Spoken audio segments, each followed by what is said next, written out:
Bom, pessoal, então vamos começar a nossa revisão para N2.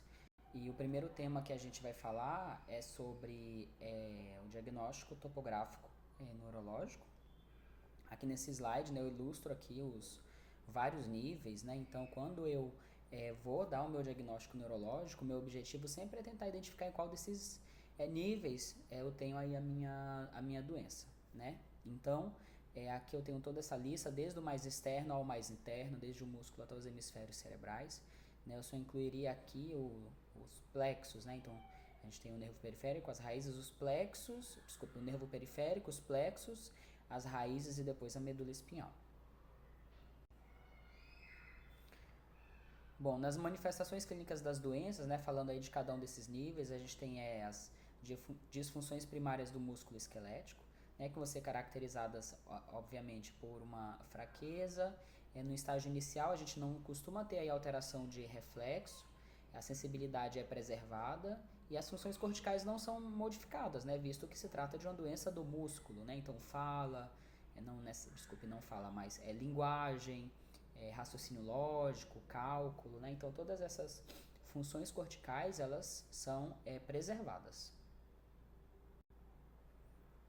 Quando a gente fala em distúrbios da junção neuromuscular, né, a gente está falando aí de um grupo de patologias que são resultados de uma disfunção da comunicação entre o neurônio e a fibra muscular.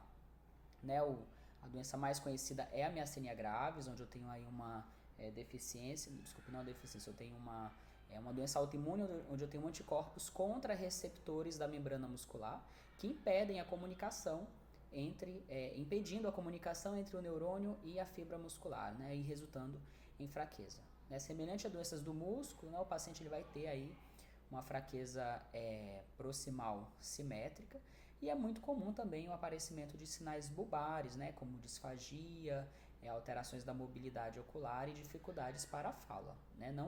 Não se trata de uma afasia, né? Tem que ter cuidado com isso. A linguagem, a função de planejamento da linguagem está normal, mas o paciente ele tem dificuldade de articulação da fala pela própria fraqueza muscular. A gente tem a seguir as neuropatias periféricas, né? Então, as neuropatias periféricas, a gente tem essa divisão básica entre doenças que afetam a bainha de mielina e doenças axonais. Nas neuropatias periféricas, em se tratando de sistema motor, a gente vai ter todo o conjunto de alterações do segundo neurônio motor, né? Então, o nervo periférico no sistema motor, a gente tem o segundo neurônio e todas as características de segundo neurônio, né? Com fraqueza, uma paralisia flácida, com diminuição de reflexos, sem presença de reflexos patológicos, com hipotrofia ou mesmo atrofia muscular, né? Então, todas as características do segundo neurônio. Além disso, né, a gente vai ter aí alterações de sensibilidade quando esse nervo periférico, né, tiver neurônios que transmitem informação sensitiva. Né? A gente tem alguns exemplos de doenças, né, que afetam aí os nervos periféricos, como o diabetes mellitus, alcoolismo, a síndrome de Guillain-Barré, que vai afetar mais, né, as raízes, né, então as raízes dos nervos periféricos, né, lá próximo da medula. E a gente tem dois conceitos, né, das polineuropatias e das mononeuropatias. Nas polineuropatias eu tenho aí uma alteração simétrica, bilateral, sem respeitar o território específico de um nervo, como acontece no diabetes mellitus. E nas mononeuropatias eu tenho aí uma doença, né, específica de um nervo. Né? Exemplo, as patologias traumáticas, né, quando eu tenho aí uma patologia clássica do nervo ulnar, do nervo radial, ou mesmo nas patologias compressivas do nervo mediano, né, como a gente tem lá na síndrome do túnel do carpo. Bom, depois do nervo periférico, a gente tem aí as plexopatias, né? Então, a gente tem aí basicamente dois tipos de plexopatias, né? Plexo braquial e do plexo lombosacro. A principal causa de plexopatia no plexo braquial são as patologias traumáticas, ao passo que no plexo lombosacro a gente tem outras causas, né? Como tumores, radioterapia. E as manifestações clínicas elas vão ser muito semelhantes às manifestações clínicas das patologias dos nervos periféricos, porque no fim de tudo, né, na verdade se tratam aí de neurônios periféricos, né? A diferença é que você vai ter aí patologias, manifestações clínicas combinadas. Então, né? Eu não vou ter uma manifestação clínica do nervo ulnar ou do nervo mediano, né? Na verdade, eu vou ter manifestações clínicas que parecem envolver aí mais de um desses nervos. Em seguida, a gente tem aí as radiculopatias, né? Então, as radiculopatias, o protótipo clássico aí são as hérnias de disco, né? Onde o paciente vai ter dor e déficit motor relacionado à raiz envolvida, né? O mais é importante a gente sempre citar, né? Uma coisa que eu falo sempre, que são que diz respeito ao envolvimento de dermátomos, né? Então, raiz, eu sempre lembro de dermátomo, quando eu falo em dermátomo, eu sempre lembro de raiz, né? A gente tem um sinal, que é o sinal de Laseg, né? Que é um sinal de patologia compressiva no segmento lombar. Bom, e aqui a gente tem, né, a nossa imagem da representação do sinal de Laseg e dos dermátomos. A seguir a gente tem as mielopatias, né, que podem ser de diferentes tipos, né? A gente tem síndrome medular anterior, posterior, hemissecção de medula, síndrome medular central, né? E basicamente o que a gente vai ter quando se fala de sistema motor, uma patologia do primeiro neurônio motor, né? E todo o conjunto de alterações relacionados à patologia do primeiro neurônio motor, né? Então, a gente tem uma paralisia espástica, com presença de reflexos patológicos, sem fasciculações, né? Então, sem alterações do trofismo muscular. Então, todas aquelas alterações do primeiro neurônio motor, né? E uma característica clássica é a presença de nível, né? Não se esqueçam desse detalhe. Nas doenças do tronco encefálico, né? Classicamente o que a gente tem são lesões típicas de par craniano ipsilateral ao local da lesão, ao passo que o paciente ele tem déficits no hemicorpo contralateral. Então, se eu tenho uma lesão por exemplo, na ponte A ou no bulbo A esquerda, eu vou ter déficits de pares cranianos relacionados à esquerda, porém déficits sensitivos motores à direita do resto do corpo, né? Isso se deve ao cruzamento das vias descendentes que estão passando pelo meu tronco, né? Descendentes e ascendentes, na verdade. E nas doenças do cerebelo, eu tenho aí as manifestações clássicas, né, típicas de uma síndrome cerebelar, né, que são tremor, incoordenação, ataxia de marcha, disartria e unistagmo. E bom, nos distúrbios dos hemisférios cerebrais, né, eu tenho esse padrão M, hemiplegia, anestesia, né, então, né, eu tenho aí envolvimento não só do rosto, mas do resto do corpo sempre contralateral ao lado da lesão. Né, e quando a gente fala de sistema motor, né, obviamente a gente está falando de primeiro neurônio motor e todas as alterações relacionadas ao primeiro neurônio motor.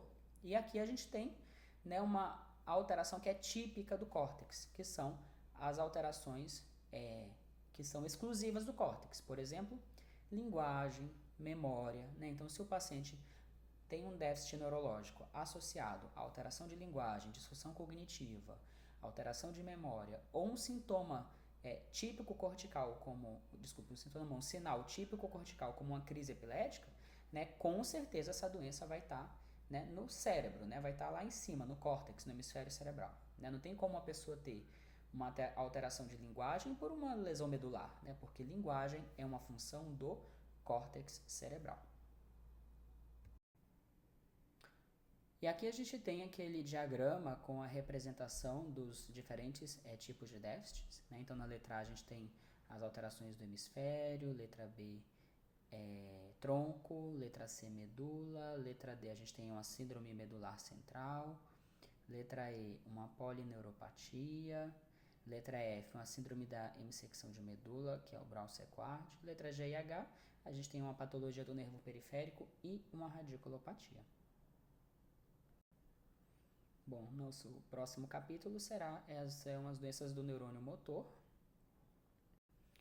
Bom, e quando a gente fala de doenças do neurônio motor, a gente tem aí as patologias, a gente chama do espectro da ELA, né, da esclerose lateral amiotrófica. A esclerose lateral amiotrófica é uma doença do neurônio motor inferior e superior, né, então como o próprio nome, né, como a própria definição já nos diz, o paciente ele vai ter manifestações clínicas dos dois neurônios motores, né? Mas a gente também tem formas de patologia exclusivas do neurônio motor inferior, como a atrofia muscular progressiva, e do neurônio motor superior, como a esclerose lateral primária. Além disso, a gente tem uma forma de doença bulbar, onde o paciente tem sintomas bulbares, em que ele apresenta uma paralisia bulbar progressiva.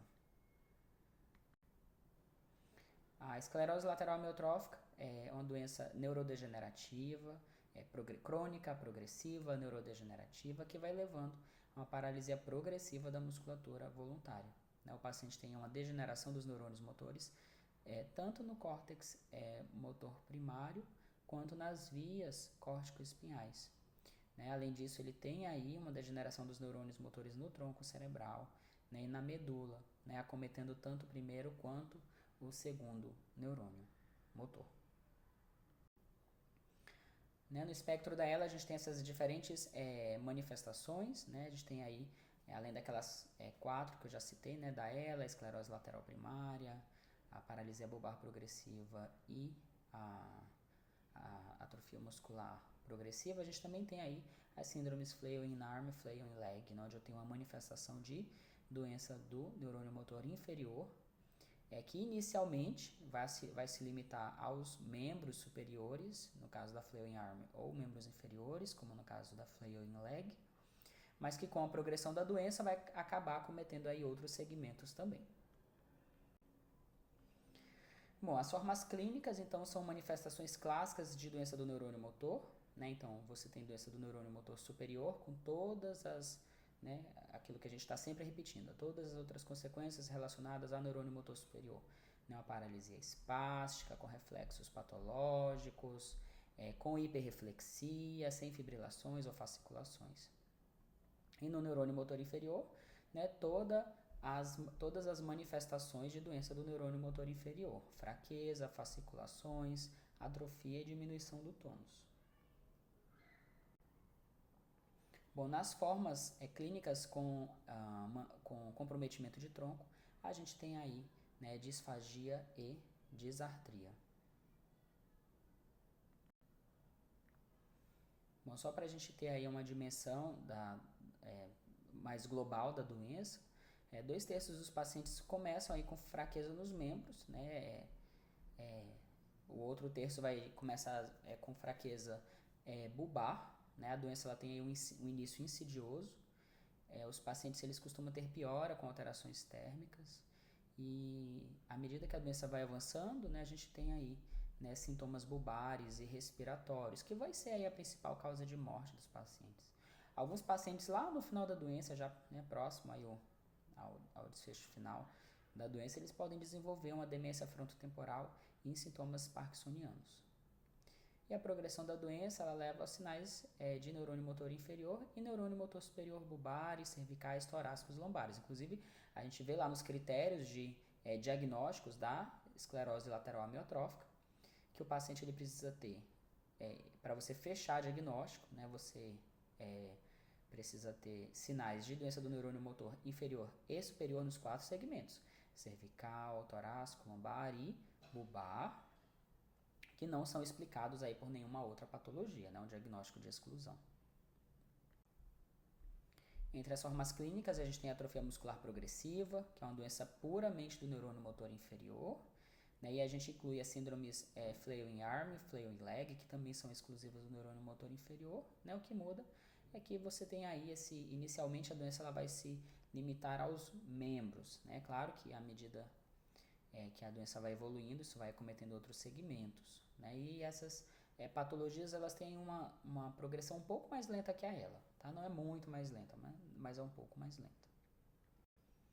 A esclerose lateral primária é a forma clínica com envolvimento apenas do neurônio motor superior, Algumas vezes é difícil você, como o diagnóstico depende muito do quadro clínico do paciente, da evolução da doença, às vezes em quadros muito iniciais, é difícil você dizer se a doença se é ela ou se é a esclerose lateral primária, porque eventualmente o paciente pode abrir o quadro com a doença do neurônio motor superior e mais para frente apresentar sintomas de neurônio motor inferior, fazendo com que esse diagnóstico, que inicialmente parecia ser uma esclerose lateral primária, na verdade fosse uma ELA.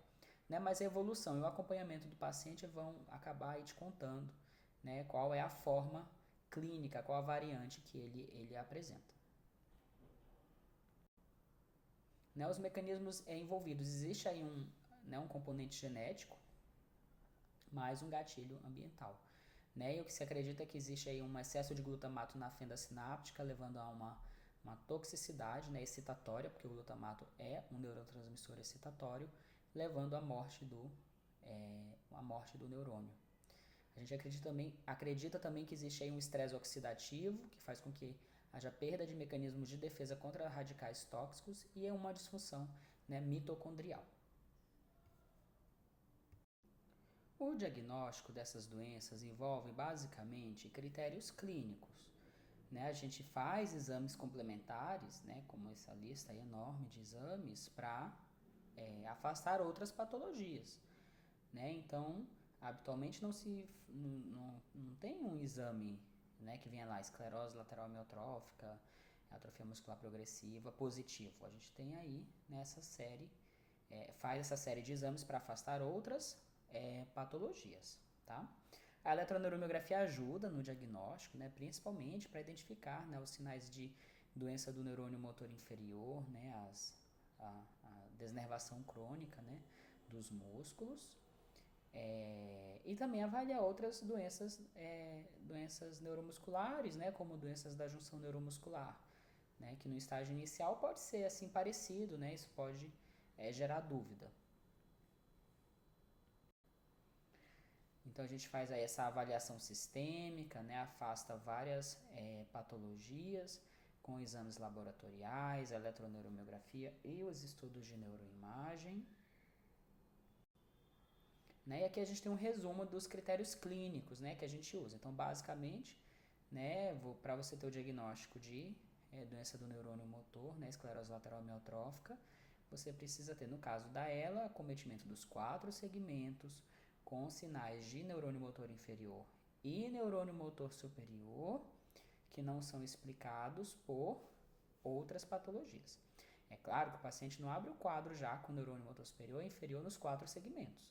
Então a gente tem diversos outras classificações, né? Antes da ELA definida, a gente tem a ELA provável e a ELA possível, que é quando o paciente tem alguns, mas não todos os critérios, mas a gente sabe que com o passar do tempo, à medida que a doença vai progredindo, ele vai acabar evoluindo para os critérios diagnósticos, né? E ter aí o diagnóstico de ELA definido.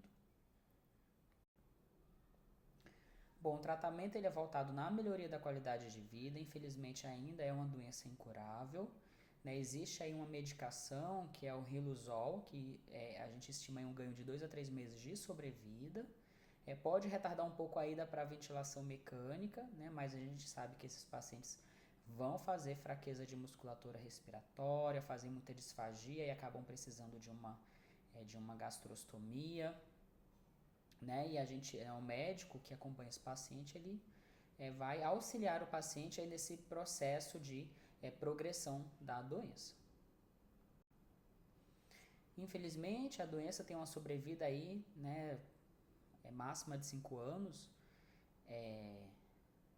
Quando o paciente abre o quadro com sintomas bulbares, em geral a sobrevida é mais curta, principalmente por conta da disfagia e do quadro respiratório, mas quando tem início nos membros, a doença ela pode ter aí o paciente ele pode ter uma sobrevida aí de aproximadamente 5 anos. A gente tem aí uma outra patologia que é a atrofia muscular espinhal, né? A atrofia muscular espinhal é a doença do neurônio motor congênita, né? Então ela é da população pediátrica. A atrofia muscular espinhal é uma doença autossômica recessiva, onde você tem aí uma alteração que vai afetar os neurônios motores no corno anterior da medula, ou seja, né, o segundo neurônio motor. Né, porque lá no corno anterior da medula a gente tem lá o corpo do segundo neurônio que vai sair, né, da medula através das raízes e formar os nervos periféricos. No tronco encefálico pode afetar o núcleo dos nervos cranianos, né, e a principal causa de óbito por doença genética na faixa pediátrica. Essa doença envolve uma mutação do gene SMN1. A gente tem essa droga, o Spinraza, que é uma droga que leva à produção do SMN, que foi autorizada aí pelo FDA em 2016. É uma droga aí bastante cara, né? E no Brasil a gente tem o Spinraza, ele é distribuído, né, pelo SUS, né, através das centrais de distribuição de medicamento de alto custo, né? Mas é uma medicação de custo bastante elevado. Nosso próximo capítulo é Neuropatias Periféricas 2. Bom, nesse capítulo a gente vai falar um pouco sobre as doenças aí próprias dos nervos periféricos, né? E o primeiro grupo que eu vou falar são as plexopatias, né? Então as plexopatias, elas são aí doenças dos plexos, né? O plexo braquial, o plexo lombosacro, né? E o primeiro plexo que eu vou falar é o plexo braquial, né? Lembrando aí da anatomia, né? O plexo braquial, ele tem aí essa divisão, né? Formado pelas raízes habitualmente de C5 a T1, que vão formar esses três troncos, que vão ter divisões anteriores e posteriores, que vão formar os três fascículos, né? Lateral, medial e posterior, de onde a gente vai ter a emergência, né, dos nervos periféricos para fazer a inervação dos membros superiores. Bom, cada um desses troncos a gente tem lesões típicas, né? A principal causa de lesão do plexo braquial são as causas traumáticas, né? Então, nas lesões do tronco superior, a gente vai ter basicamente, né, uma patologia que envolve, né, aquelas raízes que saem dos segmentos mais superiores do plexo, né, como os nervos supraescapular, o peitoral lateral, o músculo cutâneo, né, uma parte do nervo radial e o nervo axilar, né? De modo geral, o paciente ele vai ter aí, né, uma fraqueza desse segmento mais proximal, envolvendo o deltoide, o bíceps, o peitoral, né? Então esses músculos do segmento mais proximal, né? Mas não somente, né? Por pegar fibras que vão para o nervo radial, também, né, pode acabar afetando parte da musculatura inervada pelo nervo radial. No tronco médio, né, o que a gente vai ter? A gente vai ter acometimento de fibras, né, do nervo radial, fibras do nervo mediano, dos nervos tóraco-dorsal e subescapulares, né? Aqui eu começo a ter um acometimento mais distal, né, como o grande dorsal, redondo maior, né, e os músculos, né, inervados pelo nervo radial, né, que são todos os músculos aqui do compartimento, né, extensor do meu membro superior. Além, é claro, de parte dos flexores, né, do carpo, né, que são aqui, né, inervados, os flexores inervados pelo mediano. No tronco inferior, né, eu vou pegar aí, né, a porção distal do nervo radial, os nervos peitoral medial e o nervo ulnar, né, e a porção medial do nervo mediano. Então, eu tenho aí, né, um acometimento mais distal, né, então fraqueza dos flexores dos dedos, dos extensores dos dedos, né, então, né, todos esses músculos, né, basicamente, que envolvem aí a inervação da mão.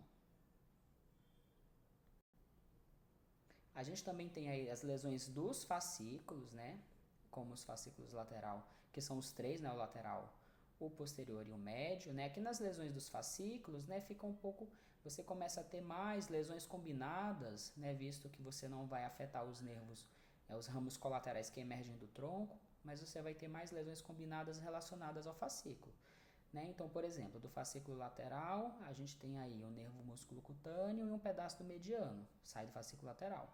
Então, você vai ter aí um déficit combinado desses nervos, né? No fascículo posterior, né, o que a gente tem? A gente tem o axilar e o radial, então você vai ter lesões combinadas, né? No fascículo medial, a gente tem a outra metade do mediano, né, e o ulnar, então a gente acaba tendo, né, lesões combinadas do mediano e do ulnar. No plexo lombosacro, né, a gente tem aí, né, ele é formado aí pelas raízes, né, que vão basicamente, né, principalmente de L1, né, até a gente tem, né, o plexo lombar de L1 até L5, né, a gente tem um tronco, né, um tronco lombosacro que vai de L4, L5, S1, S2 e S3. E no plexo lombosacro, né, a gente tem esse plexo lombar mais esse plexo sacral, né, e o tronco lombosacro, né, então esse tronco lombosacral, né, você tem a junção dessas raízes lombares mais baixas, de L4 e L5, com os ramos sacrais, né, principalmente S1, S2 e S3, e que vão formar, né, o nosso nervo ciático. Bom, no segmento lombar, a gente tem aí, quando a gente vai dar diagnóstico de plexopatias, né, os exames que mais vão auxiliar a gente, né, então sempre que eu falar de nervo periférico, né, seja, né, a partir das raízes ou dos plexos ou dos nervos periféricos, né, nos membros, né, sempre lembrem da eletroneuromiografia. Né? A eletroneuromiografia é o exame que estuda o exame funcional do nervo periférico, então eu vou fazer a avaliação funcional do meu nervo. É claro que a ressonância ajuda, né? Então veja aí nessa imagem, né, onde você teve aí a avulsão das raízes que formam os plexos, né? E você, em virtude desse vazio que fica pela avulsão das raízes, você tem aí nesse achado, né, como se fosse um acúmulo de líquor. Na verdade não é um acúmulo, né? Esse espaço foi preenchido por líquor, visto que as raízes foram avulsionadas. No caso do plexo braquial, né, o trauma é a principal causa de lesão do plexo braquial. É claro que quando a gente fala de plexopatias, né, não tem como não falar da síndrome do desfiladeiro torácico. Né? Então, você tem uma compressão do tronco inferior por uma banda fibrosa ou por uma costela cervical anômala. Né? Se você tem uma lesão do tronco inferior, você vai ter aí, né, uma fraqueza, né, uma atrofia e fraqueza nas mãos e no antebraço, de evolução lenta. Resultado principalmente o quê? Né? De patologias relacionadas ao nervo ulnar, né, parte do nervo mediano, né, que vão, né, são raízes que vão formar, que vão fazer a inervação dos segmentos mais distais do meu membro superior. Bom, a gente tem a seguir as radiculopatias, né? Aqui nessa ilustração a gente tem aí a causa mais comum, né, de radiculopatia, que são as compressões das raízes por uma doença dos discos, né, como nas hérnias de disco. As radiculopatias são aí uma disfunção das raízes nervosas, como o próprio nome já diz, e podem cursar com dor, déficits sensitivos e motores relacionados àquela raiz. Né, o déficit sensitivo ele tem essa distribuição dermatomérica, né, algo que eu falo sempre. Então, se eu tenho doença da raiz, sempre lembre de dermátomo. Né? A gente tem poucas exceções em que doenças das raízes não têm distribuição dermatomérica. Né? De modo geral, esse conceito ele é muito claro. E a gente tem que ter atenção aí para a sobreposição de dermátomos. Né? Então, é claro que aquele mapa de dermátomo ajuda, mas aquilo não é uma coisa matemática, né? Então você tem lá, vou dar um exemplo clássico, né, nas patologias de S1, onde você tem compressão da raiz de S1, você vai pegar, né, lá posterior da coxa, lateral do pé, né, mas não é assim aquela coisa extremamente matemática. A gente sabe a porção lateral do pé, né, mas né, a gente tem que ter cuidado para não achar que aquele desenho é uma coisa assim, né, podem ter pequenas variações, mas em geral, né, de modo geral, a gente vai ter aí essa distribuição, né, acontecendo de forma muito frequente. Né? Claro que você não vai ter uma patologia de S1 e o paciente vai ter dor no hálux, né? Isso não faz sentido, mas pequenas variações nesse território podem acontecer. Né? Então aqui a gente tem, né, o nosso mapa dermatomérico, né? Super importante a gente saber algumas dessas raízes, né, distribuição de alguma dessas raízes. Né, aqui nessa tabela, né, eu tenho as alterações que eu espero relacionadas a cada uma dessas raízes. Né? Veja aí, L4, L5, S1, L3, L4, L5, né, e S1. Então eu tenho aí tanto a alteração de sensibilidade quanto os músculos que podem ser acometidos, além dos reflexos. Né? Então, né, de modo geral, L4, L3, L4 está relacionado ao reflexo patelar, né, e S1 é reflexo aquileu. No segmento cervical, a gente também tem aí, né, uma tabela, né, análoga à tabela anterior, né, que é importante a gente conhecer aí, né, algum desses déficits. Né? Então, enfim, não vou ficar lendo a tabela, mas é importante a gente conhecer pelo menos os reflexos. Né? Pelo menos os reflexos é de bom tom, né, que a gente saiba. Bom, nos exames complementares, né, ressonância, né, é o método mais adequado para estudar a anatomia. Né? A tomografia é um excelente exame para ver osso. Então, se eu penso em fratura, infecção no osso, né, doença do osso, tomografia é um ótimo exame.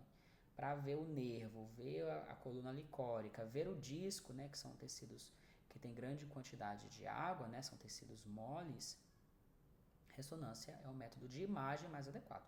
E para fazer o estudo funcional, né, do nervo periférico, né, nas doenças do segundo neurônio motor, né, nas raízes periféricas, né, o estudo funcional, né, quem vai me dar é a eletroneuromiografia, que vai me dar lá, né, o período de latência, a velocidade de condução, né, todas essas informações relacionadas à condução da informação, né, no nervo, né, transmissão dessa informação do nervo para o músculo, né, então todas essas informações funcionais elas vão ser fornecidas pela eletroneuromiografia.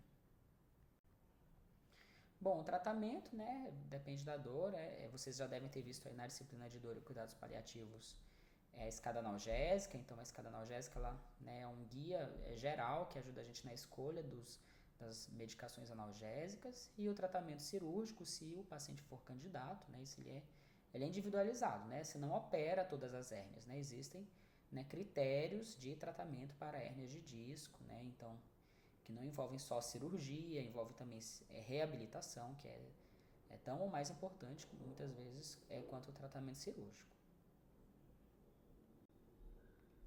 Aqui nessas tabelas, né, eu cito aqui alguns exemplos de patologias, né, que podem acometer o sistema nervoso periférico, né, então algumas outras doenças, né, só para a gente lembrar sempre quando colocar aí nos nossos diagnósticos diferenciais, né, então pensar em doenças autoimunes, doenças infecciosas, então a gente tem uma série de patologias relacionadas a infecções virais, deficiências de vitamina como B12, ácido fólico, doenças crônicas como diabetes, né, que levam aí a neuropatias, né, de diferentes tipos. Doenças autoimunes também podem vir acompanhadas de neuropatias, né, como doença celíaca, né, doença inflamatória intestinal, né, doença celíaca, retocolite ulcerativa, doença de Crohn, né, então, né, lembrar sempre que dos vários diagnósticos diferenciais, né, claro que o exame, a eletroneuromiografia, ela, né, pode vir alterada por diferentes motivos, e quando a gente pensa nesses motivos, a gente tem que ter em mente aí, né, os diagnósticos diferenciais possíveis, né, evidentemente, né, examinando o paciente como um todo, né, vendo aí as outras queixas dele, os outros diagnósticos que ele tem. Bom, a gente vai falar um pouco aí sobre síndrome de Guillain-Barré, né, encerrando esse capítulo. Bom, então a síndrome de Guillain-Barré é uma polirradiculopatia inflamatória aguda, então o paciente ele é uma doença autoimune, onde ele produz autoanticorpos contra, né, a bainha de mielina das raízes, né? Então ela é uma doença aguda, monofásica, uma polirradiculopatia aguda, monofásica, né, recidivante, porque, né, pode ter de novo, né, ao longo da vida. Então o paciente vai ter aí, né, por ser raiz na parte motora, ela é neurônio motor inferior, então uma paralisia flácida, né, e em decorrência dessa destruição da bainha de mielina, você tem liberação de líquor liberação de grande quantidade de proteínas no líquor, né? Então, uma coisa que você vai ter é o aumento de proteínas no líquor, sem aumento de celularidade, né? Visto que o mecanismo aqui ele é completamente humoral, né? E não celular. Bom, o quadro clínico é uma paralisia flácida, ascendente, bilateral, né? Grosseiramente simétrica, né? Claro que não é exatamente, né? Mas grosseiramente simétrica, com progressão rápida, né? Claro que não é súbita como um AVC. Então a história é meio assim, o paciente ele vai te contando que ele às vezes chegou em casa à tarde do trabalho e notou as pernas assim, às vezes ele relata até como uma sensação de cansaço, que estava tropeçando, daí foi dormir, no dia seguinte acordou paraplégico, né? Então a doença ela tem essa, é claro, não é uma instalação súbita como um AVC, mas também não é crônica, né? Ele não vai ficar aí semanas, meses, né, desenvolvendo Guillain-Barré, né? Geralmente a doença ela vai se instalando ao longo de dias, né? Ela vai progredindo ao longo de dias. E é muito comum, né, essa associação com a infecção viral. Então, né, o paciente conta aí que 2 semanas antes, aproximadamente, né, 2 semanas antes, ele teve aí um quadro viral, às vezes um quadro respiratório ou uma gastroenterite, né, alguma, né, infecção viral, e como consequência ele acabou, né, fazendo aí desenvolvendo uma autoimunidade cruzada contra, né, a bainha de melina das raízes periféricas. Esse paciente, né, é uma doença do nervo periférico, né, então não tem por que ele ter alteração cortical. Então o estado mental do paciente é normal, né, o comprometimento motor, ele tem essa evolução de distal para proximal, né, então por consequência os reflexos, né, o tônus também ficam diminuídos, né, e o paciente pode ter alteração, né, de sensibilidade também, né, muito embora o que mais vai chamar atenção são as alterações motoras. Bom, na suspeita clínica, né, então, a eletroneuromiografia pode mostrar para a gente aí uma diminuição da velocidade de condução,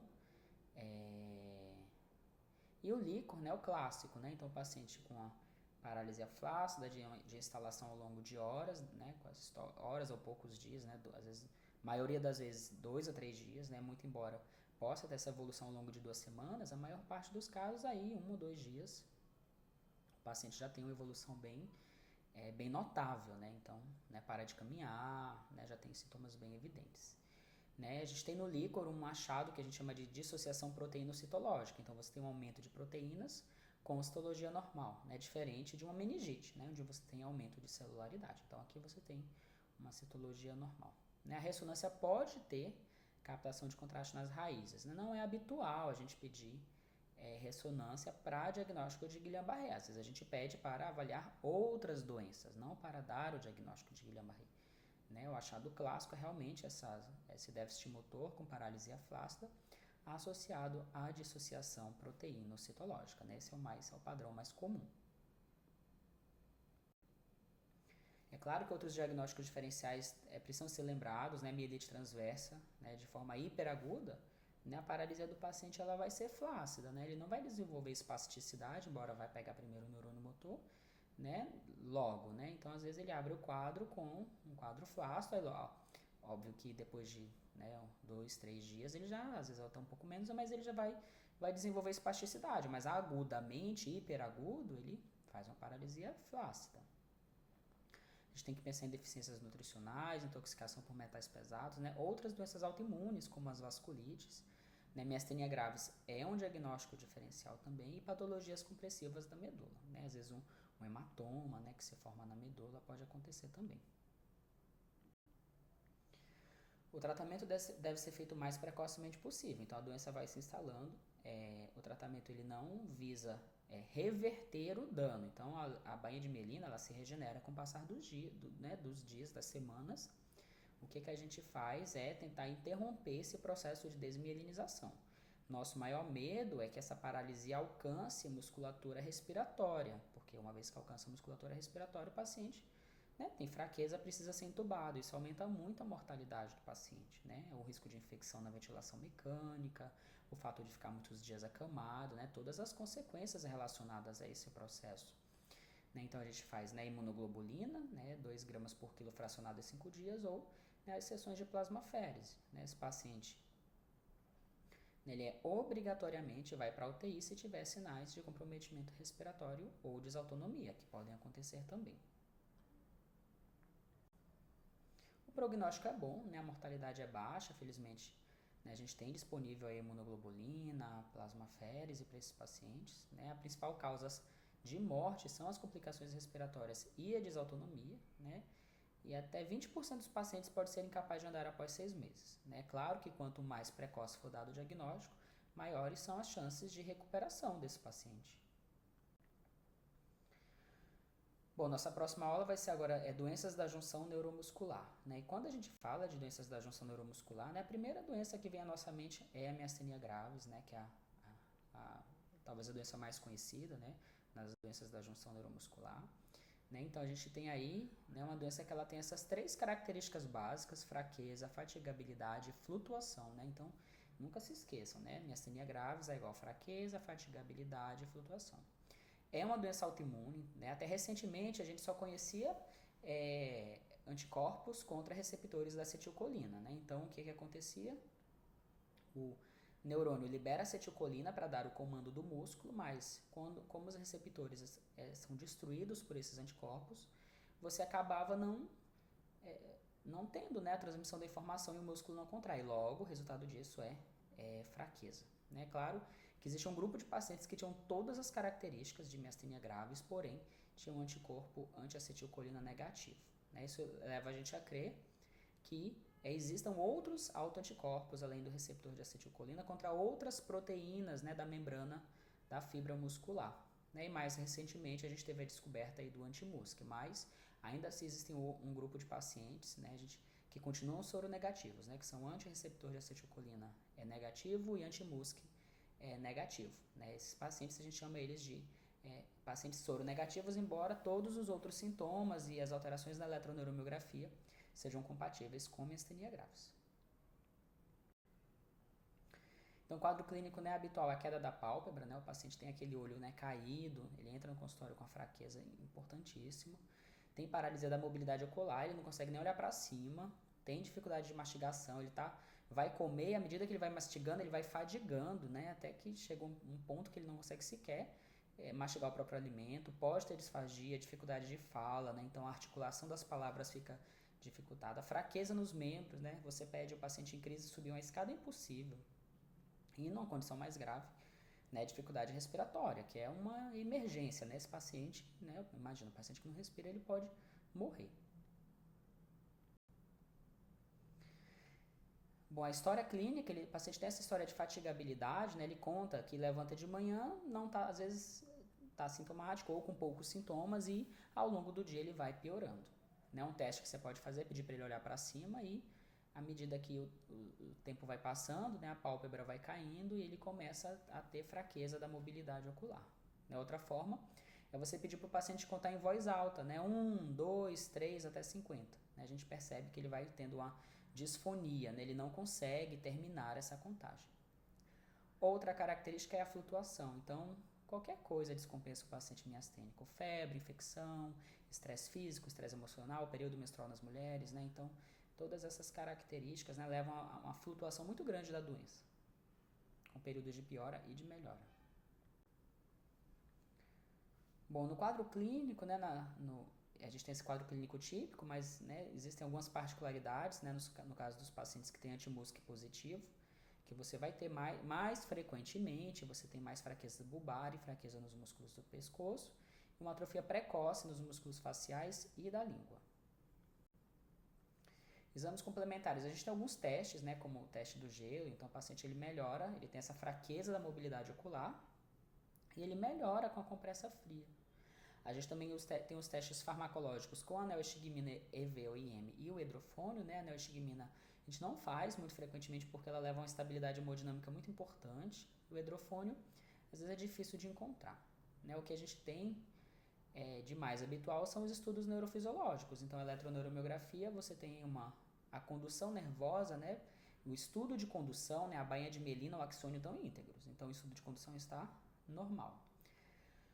O eletromiograma pode estar alterado, nem sempre estará. Né? O que vai ajudar a gente a dar mesmo esse diagnóstico é o teste de estimulação repetitiva. Né? Então, você faz um estímulo, você tem uma onda, aí depois você faz outro estímulo, essa onda ela é menor, aí outra é menor, outra é menor, outra é menor. Então, no teste de estimulação repetitiva, o que ele demonstra pra gente do ponto de vista neurofisiológico? A fatigabilidade. À medida que você vai estimulando, nessa onda ela vai ficando menos, com amplitude mais baixa, né? Indicando pra gente aí essa fatigabilidade. A gente tem a eletroneuromiografia de fibra única, ela é mais sensível, porém é um teste pouco específico. Né? Nos exames de imagem, para miastenia graves, né, existe uma associação entre tumor do timo ou hiperplasia do timo. Né? Esses pacientes que têm aí neoplasia tímica ou hiperplasia tímica ou tumores, eles têm essa indicação de fazer cirurgia, né? Tem indicação de tratamento cirúrgico. Né, o objetivo é você pesquisar essas patologias e os anticorpos, né? Então, o paciente suspeitou de miastenia grave, você vai pedir o antirreceptor e o antirreceptor de acetilcolina e o anti-MuSC para ele. O tratamento. Então, a gente tem, né, algumas modalidades de tratamento. Primeiro é o tratamento sintomático, né? Então, de tratamento sintomático, a gente usa aí a neostigmina, né? O nome de marca mais conhecido é o Mestinon, né? Então, a neostigmina, ele é uma droga que é um anticolinesterásico. Ele inibe a ação da acetilcolinesterase, fazendo com que essa acetilcolina permaneça, né, naquela junção neuromuscular por um período mais prolongado, né, facilitando, fazendo com que os poucos receptores que o paciente ainda tem, eles sejam estimulados por mais tempo. Isso melhora o sintoma, mas não trata a doença, a autoimunidade. Nos pacientes que têm hiperplasia tímica ou timoma, você encaminha para o cirurgião torácico, né, para avaliar a retirada desse timo, né, e para tratamento dos autoanticorpos, né, da causa base, a gente vai fazer terapia imunossupressora, seja com uso de corticoides, né, habitualmente com uso de corticoides, mas a gente pode lançar mão também de outros, né, imunossupressores, como a azatioprina, o micofenolato de mofetila, o metotrexate e a ciclofosfamida. Né? E naqueles pacientes, né, mais refratários ainda, a gente tem até o anticorpo monoclonal, que é o rituximab. A plasmaférese e a imunoglobulina, elas são importantes em pacientes em crise. Então, o paciente chegou lá em crise miastênica, imagina, ele está muito grave, respirando mal, já vi paciente assim, né? Chegar, às vezes, para consulta de rotina e o paciente está, né, cansado. Então, esse paciente é uma emergência. Se você, né, ficar só olhando para ele, ele vai fazer falência respiratória e vai morrer. Então, ele tem indicação de internação e aí você vai fazer alguma coisa, né, para tirar ele da crise, né, ou fazer imunoglobulina, que são anticorpos neutralizantes, ou a plasmaférese, né, para tirar esse montão de anticorpo que está lá, né, prejudicando o seu paciente. Né. Como a gente sabe que estresse físico, emocional, enfim, estresse de modo geral descompensa o paciente miastênico, antes de cirurgia você também pode, né, fazer uma plasmaférese profilática, né, você reduz o máximo que você pode esses anticorpos circulantes, visto que você já sabe que aquele estresse físico cirúrgico vai levar aí a uma descompensação, né, da doença. Tá? Você também pode fazer essa plasmaférese profilática antes da cirurgia. Bom, aqui tem uma lista enorme de drogas, né? O paciente miastênico, né, geralmente esses pacientes eles andam com a listinha na bolsa, né, das medicações que eles não podem ou devem evitar ao máximo possível, né? Claro, o paciente vai operar e, enfim, se ele precisa, ou se por algum outro motivo ele precisa ser entubado, às vezes você acaba, né, lançando mão, né, de medicações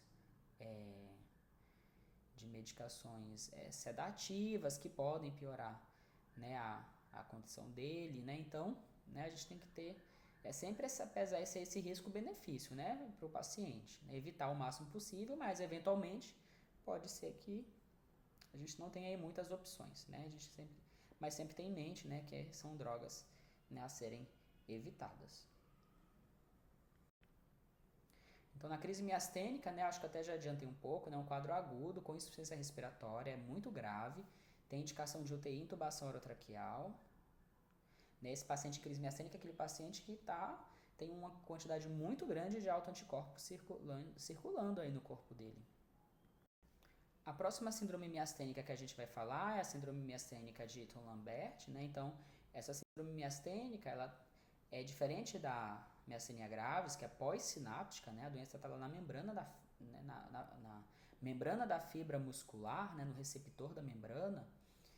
Aqui a doença ela está na terminação nervosa, né? Tá no neurônio, ela é pré-sináptica, né? O que a gente tem aqui o que acontece? Para eu liberar acetilcolina lá na fenda, lá na junção neuromuscular, eu tenho que ter entrada de cálcio dentro do neurônio, dentro da membrana, e essa entrada de cálcio faz com que as vesículas que contêm essa acetilcolina, elas se fundam com a membrana e liberem, né, essa acetilcolina lá na junção neuromuscular. O que acontece? Na síndrome miastênica de Eaton-Lambert, o paciente ele faz autoanticorpos contra esses canais de cálcio. Então, se não entra cálcio, não tem como liberar acetilcolina. Né? Em geral, está associado a neoplasias, então pacientes que têm essa síndrome miastênica é obrigatório, mandatório você pesquisar neoplasias. O paciente ele tem aí uma fraqueza generalizada, né? Se assemelha um pouco até com miastenia graves. A diferença é que quando o paciente realiza esforço máximo, né, ao contrário da miastenia, que tem a característica da fatigabilidade, né, piora com o esforço, aqui o paciente ele está fraco, mas à medida que ele vai esforçando, ele vai melhorando. Pode ter também sintomas autonômicos, né, e por afetar essa junção neuromuscular, né, a resposta motora nos reflexos pode estar diminuída, então o paciente faz aí hiporreflexia. Bom, no teste neurofisiológico, né, na eletroneuromiografia, você tem essa resposta, né, um incremento com esforço, então, à medida que você aumenta o esforço, você tem a melhora da resposta, né, e você tem o teste sorológico, que são os anticorpos contra canais de cálcio, que vão te basicamente selar o diagnóstico. O tratamento, a gente tem essa droga de aminopiridina, mas é claro que se o paciente tem aí uma neoplasia, eu tenho que tratar a neoplasia, né? Tratar o câncer. E, em alguns casos, eu também posso lançar mão dos imunossupressores. Bom, a gente vai falar um pouco agora sobre as miopatias, né? Então, quando a gente fala sobre as miopatias, né? A gente tem miopatias são um grupo de doenças que afeta o músculo, né? Aí dentro das miopatias, a gente tem o subgrupo das distrofias, né, que são doenças onde você tem destruição progressiva do tecido muscular, levando a um aumento importante dos níveis séricos de CPK. Né? Você destrói a fibra, né, a creatinofosfoquinase é liberada na corrente sanguínea e você consegue dosar isso. Né? Com o passar do tempo, esse tecido destruído ele vai sendo substituído por fibrose e gordura. E a gente tem outras miopatias, que são defeitos, né, que levam à fraqueza, são doenças do músculo, mas onde você não tem a destruição da fibra. Né? Nesses pacientes você tem a CPK normal. Quando a gente fala das miopatias, né, vocês estão vendo aí, tem um grupo enorme, né, de miopatias hereditárias, né, miopatias relacionadas a doenças autoimunes, miopatias relacionadas a exposição a alguns fármacos, miopatias metabólicas, enfim, existe um grupo, né, enorme de miopatias. Mas é importante a gente citar aqui a distrofia muscular de Duchenne, né, que é uma miopatia sempre lembrada, uma miopatia hereditária, ligada ao cromossomo X, né, então a história natural, né, o paciente ele vai herdar aí, ele herda, né, da mãe o cromossomo X com a mutação e é uma doença que afeta os homens, né? Então os homens são afetados, em geral é um paciente que nasce, tem até um desenvolvimento inicial normal, mas lá por volta às vezes dos 4, 5 anos, né, ele começa a apresentar sinais de fraqueza e o prognóstico infelizmente é muito ruim, porque ele vai tendo destruição dessas fibras musculares, vai tendo fraqueza, começa a fazer, né, alterações importantes, às vezes aqui do arcabouço torácico em função dessa fraqueza, faz distúrbio ventilatório restritivo, né, que a principal causa de morte nesses pacientes são os distúrbios ventilatórios, né, faz distúrbios ventilatórios restritivos e acabam evoluindo para óbito, aí por volta dos 20 anos de idade.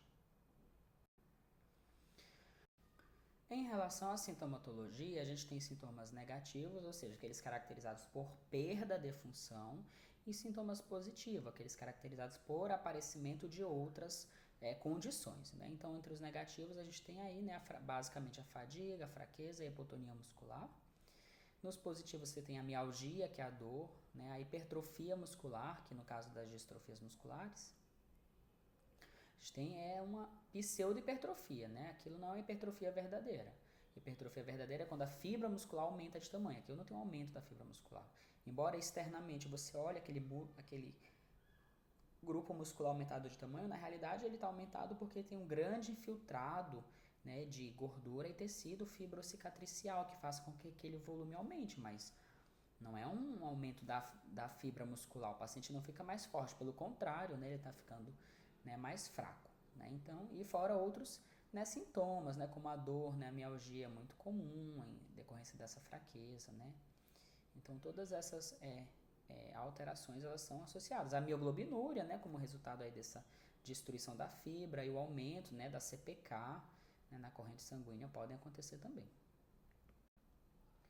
No exame físico, eu vou ter essas alterações, né, do trofismo, né, pode ter tanto uma hipotrofia e atrofia como uma hipertrofia, que no caso das distrofias é uma pseudohipertrofia. Bom, aqui a gente tem, né, alguns exemplos, né, que o exemplo clássico, né, nessa imagem aqui ao lado, né, da panturrilha, né, dessa criança, né, você tem uma panturrilha aumentada de tamanho, né, na verdade, você tem aí uma pseudohipertrofia, né, porque o que você tem, na verdade, não é um aumento do músculo, você tem aí um infiltrado de gordura e de tecido fibrocicatricial.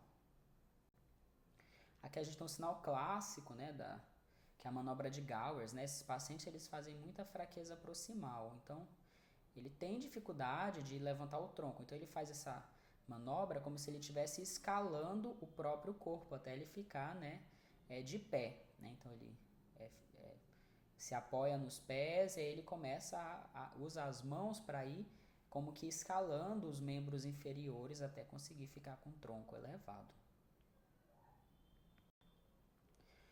Bom, o diagnóstico, né? Então, o diagnóstico ele vai se sustentar basicamente, né, por esses 3 elementos. É claro que se eu tenho lá uma criança, né, que começa a desenvolver atraso de desenvolvimento motor, eu peço a CPK está alterado, eu falo, opa, já tenho que desconfiar de uma distrofia, né, de uma distrofia muscular. Então, né, a biópsia eu vou ter aqui, né, um exemplo, eu tenho aí uma biópsia com estudo de imunohistoquímica, né, na letra B, eu estou fazendo pesquisa da distrofina, então, na letra B eu tenho aí uma fibra que está normal ainda, né, eu tenho essa proteína distrofina, mas quando eu jogo o corante, né, da imunohistoquímica, lá o corante específico da distrofina, olha lá na letra C não tem nada, né? Então o paciente ele tem aí perda, né, dessa proteína, né? Aqui na imagem hematoxilineusina, né, nessa rosa que tem do lado, né, veja, né, a quantidade de infiltrado linfocitário que a gente tem, né? Esse monte de células basófilas ali, né? É um infiltrado leucocitário importante. Aqui no exame de ultrassom, né, a gente consegue ver as características de uma fibra muscular normal, né? Então aqui do lado a gente vê, né, esses números 1 e 2, né, a fibra, e do outro lado, né, a gente tem aí uma fibra rarefeita, né, um espaço preenchido por um material amorfo, que é realmente, né, esse material de gordura e tecido fibrocicatricial. A ressonância, né, é o exame que vai me mostrar melhor. Então, de um lado, veja, né, a gente tem um músculo normal, né, vocês conseguem, né, não sei se acho que vocês conseguem perceber, né, esse núcleo escuro com um centro, né, branquinho, isso é o osso e a medula, né, em volta a gente tem essas várias, esse tecido mais acinzentado, que é o músculo, e externamente a gente tem essa camada branca brilhosa, que é o tecido subcutâneo, isso é um músculo normal. Olha do outro lado, né, a gente tem o músculo quase todo brilhando, né, por quê? Branco, ele tá branco assim por quê? Porque o músculo foi substituído por gordura, né? Então a gente tem esse tecido fibrocicatricial que nessa sequência aparece branco, né? Por isso que a gente está vendo aí esse músculo que era para ser bem escurinho, né? Como na letra A, na letra B tá quase todo branco, né? Porque foi substituído por tecido gorduroso. Na análise genética molecular, a gente tem os estudos de imunohistoquímica, né? Que são feitos pelo patologista, onde ele usa aí corantes específicos que se ligam a proteínas específicas e eu faço, né, indiretamente esse diagnóstico. Né? Claro que eu não estou vendo a membrana da fibra muscular, mas se eu jogo um corante que deveria se ligar a uma proteína específica e quando eu jogo o corante ele não se liga a nada, é porque não tem a proteína que ele deveria se ligar, logo eu concluo que está faltando, né, a proteína. Então os testes de DNA, né, os testes genéticos, a gente tem uma série de genes para várias, né, distrofias, né, então são doenças muito estudadas, né, no mundo todo, né, e os testes genéticos eles fecham aí, né, ajudam a gente aí a fechar de vez esse diagnóstico, muito embora eles sejam aí, né, pouco disponíveis.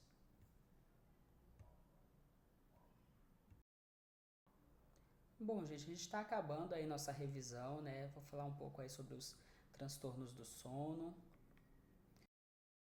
Bom, a primeira coisa que a gente precisa entender é o que é um sono normal, né? Então, o sono normal ele é uma alteração temporária, né, do nível de mobilidade, motricidade e consciência, né? O que difere ele de um coma é que o sono normal ele é um estado fisiológico reversível, né? Então, como anestesia profunda, eles são irreversíveis até que você corrija a condição que levou ao coma ou até que você suspenda as drogas anestésicas, né? Então, ele é um conjunto de eventos fisiológicos necessários, né, que vão se caracterizar pela alternância entre esses dois momentos, né, que a gente chama de sono REM e de sono não REM. Né, o controle do sono ele acontece aí, né, no hipotálamo, né, lá nos nossos núcleos supraquiasmáticos, né, que são o nosso relógio biológico. Como eu falei, o sono ele tem esses dois estágios, né, o sono REM e o sono não REM. Né, o sono REM ele é um estado, ele recebe esse nome por conta dessa característica, né, durante o sono REM a gente tem movimentos rápidos dos olhos, né, por isso que ele recebe esse nome. E o que é o sono REM? O sono REM é um estado onde o seu cérebro está em atividade como se ele tivesse acordado. Porém, existe aí uma mensagem para o resto do seu corpo que mantém o seu corpo em atonia, né? Isso é uma coisa muito interessante. Né? Você tem o cérebro em atividade como de alguém que está acordado, porém o corpo não se movimenta, a pessoa está atônica. Isso existe aí um mecanismo fisiológico que ainda está sendo estudado, não é completamente entendido, né? De como que o cérebro consegue fazer isso. Né? Você tem atividade cortical, mas você manda uma mensagem para o resto do corpo dizendo não se mexa, né? Muito, né, interessante. O sono REM ele tem aí uma função, acho que eu vou falar mais para frente, mas já adiantando um pouco, ele tem uma função aí muito relacionada à questão do aprendizado, consolidação de memórias. Né? E o sono não REM, ele é um sono onde eu tenho aí redução da atividade cerebral. Ele tem diferentes níveis de profundidade, que a gente vai chamar de, são 3 níveis, N1, N2 e N3, em que N1 é o sono mais superficial, né? O sono não REM mais superficial e o N3 o mais profundo. Então a gente tem várias teorias, né, de que o sono tem essa função de economia de energia, de reverter alterações metabólicas. Então quando eu estou acordado, né, os meus neurônios eles estão produzindo aí a célula, né, ela está excretando também diversas substâncias, e durante o sono eu faço esse processo de limpeza e eliminação de substâncias tóxicas, né, excretadas pelas células do sistema nervoso, nosso sistema nervoso central. Né? Alguns hormônios também são secretados durante o sono. Né, como eu já falei, o sono REM está relacionado com aprendizado, consolidação de memórias. Né, e quando a gente vai fazer a avaliação do sono, né, a gente tem aí diferentes... a gente tem um exame que é padrão ouro, que é a polissonografia. Né, a polissonografia a gente tem diferentes níveis, nível 1, nível 2 e o nível 3. Né? No nível 1, eu vou ter aí a gente já falou sobre isso, mas eu vou ter aí, o paciente vai para uma clínica, ele tem diversos parâmetros monitorizados, né? Ele vai me dar informações relacionadas à respiração, à função cardiológica durante o sono, em relação à atividade elétrica cerebral, então é realmente o padrão ouro.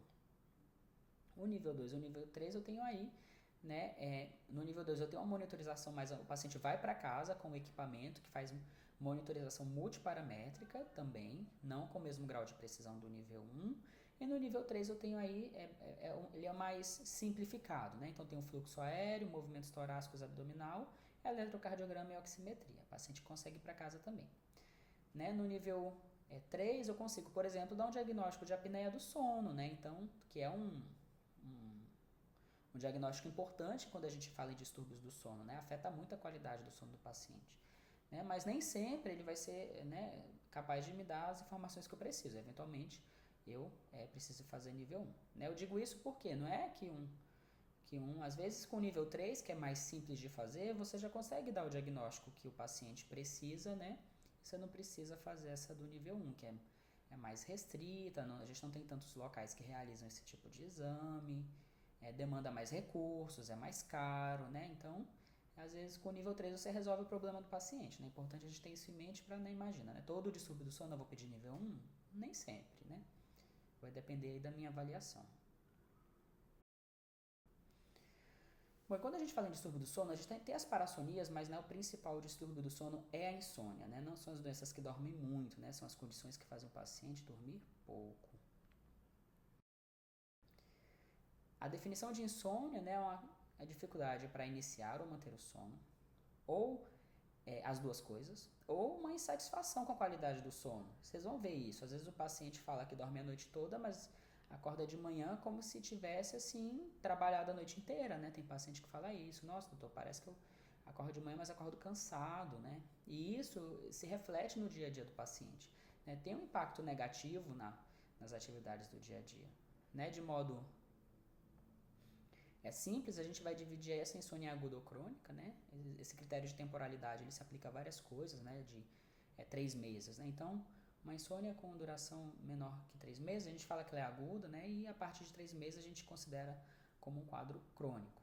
Geralmente tem um fator precipitante, um estresse físico emocional, sobrecarga de trabalho, às vezes um diagnóstico de uma doença grave, né? E melhora à medida que esse fator estressor melhora também. No diagnóstico diferencial dos transtornos da insônia, né, a gente tem que pensar, né, em apneia obstrutiva do sono, outras doenças, fibromialgia, né, transtornos do ritmo circadiano, né, que podem acontecer também, como síndrome das pernas inquietas, né, que é um exemplo assim dentro dos transtornos do ritmo circadiano mais comum, né, o paciente ele sente aí uma sensação de cansaço na perna, ele precisa levantar para melhorar esse cansaço, né, coitado, ele passa a noite sem dormir. Quando a gente fala de insônia crônica, né, a gente não pode esquecer, né, dos quadros de insônia sintomática, que é aquela insônia que ela na realidade não é doença primária, ela é resultado de uma outra condição. É muito comum, a gente tem aí atualmente, né, uma emergência das doenças psiquiátricas, né, então a gente encontra todo dia paciente com transtorno de ansiedade, paciente com transtorno do humor, depressão, né, a gente fala que é o mal do século, né, vão ser ou já está sendo, né, as doenças psiquiátricas. Então a insônia ela entra aí dentro do pacote, às vezes da depressão e da ansiedade. É muito importante, né, a gente identificar, né, as doenças psiquiátricas dos nossos pacientes, né, mesmo que você não vá tratar, mas que você seja capaz pelo menos de oferecer, né, encaminhamento, oferecer a possibilidade de mandar a pessoa para alguém que vá tratar desses transtornos psiquiátricos. Tá? Outra coisa também que a gente tem é essa higiene do sono ruim. Então hoje com essa exposição excessiva às telas, isso afeta de forma muito significativa a qualidade do sono, né, e outras doenças, né, como as dores crônicas que afetam a qualidade do sono, né, o uso de substâncias e medicamentos, né, que podem afetar a qualidade do sono também. A avaliação médica, então, é uma avaliação ampla, né, então você vai fazer aquelas mesmas perguntas que a gente faz para, né, quase toda doença. Quando começou, né, como é que é o dia do paciente, qual que é como que é a rotina dele do sono, né? Você pergunta detalhe, você vai dormir que horas? Ou como é que é? Você faz atividade física antes, você não faz? Como que é? Eu tomo banho às 8, janto às 9, como que é? Então você pergunta exatamente, né, tudo que acontece previamente ao paciente deitar. Você pergunta como que é o quarto, se ele dorme com a TV ligada, se ele desliga a TV, se ele tem um ambiente silencioso, né? Você vai perguntar tudo isso. A gente tem alguns questionários, né, alguns exames complementares, mas o que a gente faz mesmo quando precisa é a polissonografia, né, que vai ajudar a gente a diagnosticar algumas, né, condições. Né? A apneia do sono, por exemplo, é muito comum, né, a apneia do sono, muito, muito comum. Né? Pensa você passar a noite dormindo fazendo apneia, né? O ronco, né, que é o que a gente... O ronco é o menor dos problemas, né? Problema para quem está perto, né? Quem está dormindo perto da pessoa que ronca. Mas para a pessoa que ronca, o problema maior é que antes de fazer o barulho do ronco, ela para de respirar. E quando ela para de respirar, ela dessatura, né? A saturação dela cai, né? Às vezes tem paciente que faz 70 de saturação, realmente uma dessaturação grave. Né? Imagina você passar a noite sem respirar, né? Como que você não vai acordar no dia seguinte, né? Então tudo isso é importante você considerar na avaliação do seu paciente. Né, que esse, né, quadro é uma ilustração, né, dos fatores, né, que podem estar envolvidos na instalação da insônia, né, uma doença multifatorial, a gente não pode, né, esquecer disso, né, e tentar identificar aí todos os aspectos que vão influenciar na qualidade do sono do paciente, realmente colocar aí essa visão sistêmica. O tratamento. Então, número 1, medidas de higiene do sono, a gente vai ver daqui a pouco. Tratar as comorbidades relacionadas, psicoterapia, e veja o que eu coloquei no final, tratamento medicamentoso. Né? Mas o que a gente faz? Faz o contrário, né? O paciente queixa de distúrbio do sono, o que você quer dar? Um remédio para ele tomar, um comprimido para ele dormir.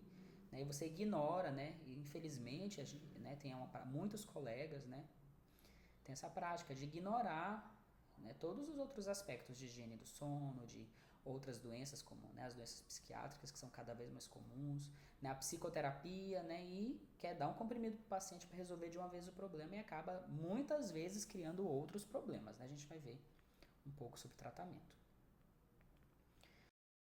Nas medidas de higiene do sono, então a gente tem 4 medidas: silêncio, ausência de luz, temperatura adequada, cama e travesseiro confortáveis. Né? Então a gente tem sempre essas 4, né? Isso tem que ser assim medular, né? Então quando o paciente queixar de qualidade do sono ruim ou de insônia, pergunte a ele, né, se ele no mínimo está fazendo medidas de higiene do sono. Né? Então no mínimo o paciente tem que estar fazendo essas medidas, né? Vocês vão ver assim às vezes quando a gente pergunta, né? Porque muitas vezes o paciente vai, né, te procura falando que tem dor de cabeça, né? E você fica tão focado na dor de cabeça, esquece de perguntar esses aspectos da vida que influenciam muito, né? Então, vou dar um exemplo da minha prática, que é o paciente com enxaqueca, né? Quando eu pergunto do sono, olha, assim, é comum as pessoas reclamarem de qualidade do sono ruim, né? Quando você começa a perguntar, você fica impressionado com a quantidade de pessoas que dormem mal, né? Um número muito grande de pacientes dorme mal, né? E você só vai saber se você perguntar. Então, né, oriente medidas de higiene do sono, né? A pessoa às vezes vai lá querendo comprimido, mas se ela não faz o mínimo, né, como que ela vai conseguir melhorar? A psicoterapia é primeira linha, existe aí psicoterapia cognitivo-comportamental para insônia, né? E é a primeira linha de tratamento antes do remédio, né? Então, remédio não é a primeira linha. Ela é a terapia de escolha, seja ela isolada ou em associação com terapia medicamentosa. E não o contrário, né? Que às vezes a gente quer dar remédio, dar comprimido e a psicoterapia fica como segundo plano. Né? E é o contrário na realidade. A gente precisa realmente entender os fatores, né, que fazem com que o paciente tenha aí uma qualidade do sono ruim. No tratamento medicamentoso, a gente tem os hipnóticos, né? Como o Zolpidem, a gente tem no mercado no Brasil, né, o Zolpidem e a Exopiclona, né, são os mais comuns, né, o Zolpidem tem um início de ação rápido, o paciente orienta-se que ele tome e deite imediatamente, porque ele tem ação em minutos, é um bom indutor do sono. A Exopiclona tem uma meia-vida mais longa, então ela não só induz, como ela também é indicada para pacientes que têm muitos despertares noturnos, né, porque a meia-vida dela é mais longa. Né, a bula dessas medicações não recomenda o uso por mais de 30 dias, mas recentemente a gente teve, né, um movimento aí da Anvisa limitando, né, dificultando o acesso a essas medicações, exigindo aí, né, um receituário especial para essas medicações, visto que as pessoas estavam usando de forma muito indiscriminada e por período muito prolongado. E obviamente, né, com a chancela dos colegas, né, porque o paciente não compra remédio sem receita, né, então realmente tinha aí uma prescrição exagerada dessas medicações. A gente tem alguns antidepressivos sedativos que podem ser interessantes, às vezes em paciente com transtorno de ansiedade e depressão, né? Então o psiquiatra às vezes pode fazer né, tentar resolver 2 problemas com uma coisa só. Então o paciente que tem depressão e dificuldade para dormir, né, às vezes você dá um antidepressivo que tem como efeito colateral, né, sonolência. Então isso acaba sendo um efeito colateral benéfico, né? A gente tem aí as drogas a gente tem a mitriptilina, que é uma medicação bastante antiga, mas a gente tem drogas mais modernas, como a trazodona e a mirtazapina. Né? A trazodona, inclusive, a gente tem estudos que mostram que tem, né, um baixo risco de complicações cognitivas, né? Diferente aí dos benzodiazepínicos, né? O famoso clonazepam, que as pessoas, né, durante muito tempo, assim, na verdade ainda usam, mas, né, que foram prescritos aí por muitos anos, né? Essa ideia do benzodiazepínico como o uso prolongado do benzodiazepínico como algo maléfico é algo mais recente, né? Então, né, o clonazepam, que as pessoas, né, que a gente teve aí uma onda de prescrição também exagerada, ele tem riscos, né? Que são os riscos principalmente cognitivos, né? E principalmente nas pessoas idosas, que é o público que acaba usando mais frequentemente. Né, a gente tem os agonistas da melatonina, né, como a própria melatonina, que é vendido no Brasil como um suplemento e não como droga. A gente tem os antagonistas do receptor da orexina, eu, assim, do livro nunca usei nenhum deles. E os benzodiazepínicos, né, vários, lorazepam, clonazepam, diazepam, né, o clonazepam mais famoso que as pessoas, né, adoram lá, a gotinha, né, do clonazepam. Infelizmente, o uso crônico dessas medicações está associado a uma maior incidência de déficits cognitivos, né? Se você considera que a população que mais usa é a população idosa, né, você tem aí uma preocupação maior, né? Então, essas medicações, a gente não vai, né, também demonizar, elas têm a sua indicação, né, mas não são transtorno do sono, não, a gente não trata com benzodiazepínico, né? A gente viu que tem que ver medidas de higiene do sono, tem que investigar outras patologias, tem que fazer terapia, né? Então, a droga ela vem como segunda opção e com um uso limitado, né? Não uso crônico dessas medicações. A gente tem outras drogas também, como os antipsicóticos, né? Os que a gente mais usa, né? Quetiapina, um antipsicótico que se usa bastante porque é uma droga que tem aí uma dose tóxica muito alta, né? Então o risco de intoxicação, baixo risco de intoxicação, né? Porque a dose tóxica ela é realmente muito alta. Tem aí dá uma sonolência, então são drogas, né, os antipsicóticos mais modernos têm um melhor perfil de efeitos colaterais. A gente usa às vezes, um exemplo, né, que eu dei, quetiapina, mas não é o único. A gente tem os antihistamínicos, né, que são remédios para alergia que dão sono também, né? A gente tem alguns aí, né, alguns aí na nossa lista, né? Mas principalmente os antihistamínicos, né, de primeira linha, né? Os mais antigos, né? Os antihistamínicos mais recentes, né? Uma das características deles, né? Um exemplo na loratadina, né? É que eles não costumam dar muito sono, não, né? Os antihistamínicos mais antigos, né? Como, né, o Fenergan, né? Um exemplo, né, bem conhecido, né? O Fenergan, que é usado também, né? Uma das indicações também usado como antihistamínico. Ele tem aí esse efeito da sonolência. Tá certo, gente, é isso, né? A nossa revisão, espero que vocês tenham aí boa sorte, façam, né, uma boa prova, né? E boa sorte aí nos próximos semestres também, tá bom? Até breve.